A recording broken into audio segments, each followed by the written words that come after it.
Ever wondered why some of the oldest factories look like fortresses? With thick, windowless stone walls and floors of packed earth, it's not just old-timey architecture. It's for containment. Deep in the industrial heart of a region known as the Blacklands, there's a glassworks that hasn't closed its doors in 2 centuries. For 200 years, the workers there have lived by a single, unbreakable rule. The great kiln must never be pushed past the white heat.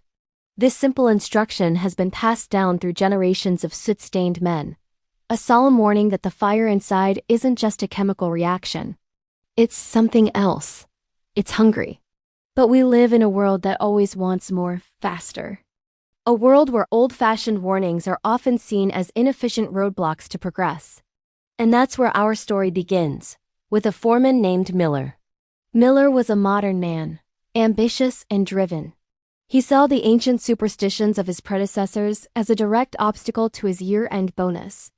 That slow, steady burn of the great kiln? To him, it was just wasted potential, untapped power. One Tuesday, the factory was under immense pressure. A massive order, a tight deadline, you know the drill. Miller decided it was time to break the old rules.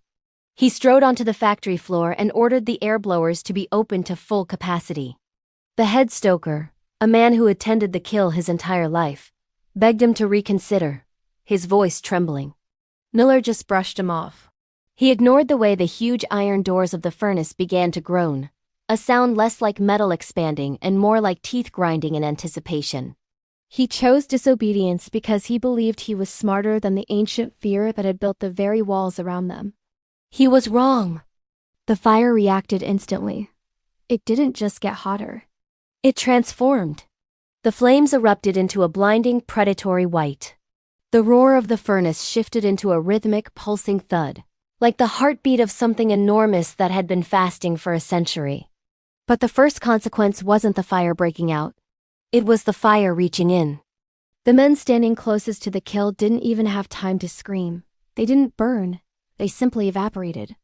Their shadows were seared onto the brickwork behind them, permanent silhouettes of frozen agony. Their physical forms were inhaled, consumed by the monstrous heat. Miller watched from the safety of his glass-walled office, his confidence turning to ice in his veins.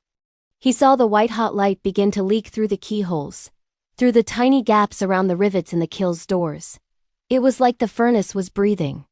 The Blacklands Glassworks still stands today, a silent monument on the skyline. But no glass is made there anymore. The work has stopped.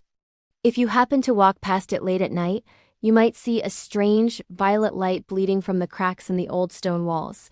You see, the fire never went out. It couldn't. It had finally found a fuel that lasts much longer than coal.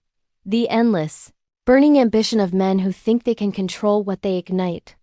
And as for Miller, well, they say he's still in there. Or at least, what's left of him is. A charred, twitching figure, forever bound to the controls of the air blowers, forced to stoke the very heat that consumed his life, his bonus, and his future. It's a chilling, modern tragedy, isn't it? In our relentless rush to burn brighter and faster than everyone else, we sometimes forget a simple, terrifying truth. Once you give a fire a taste of disobedience, it will eventually demand the person who lit the match. Thanks for watching.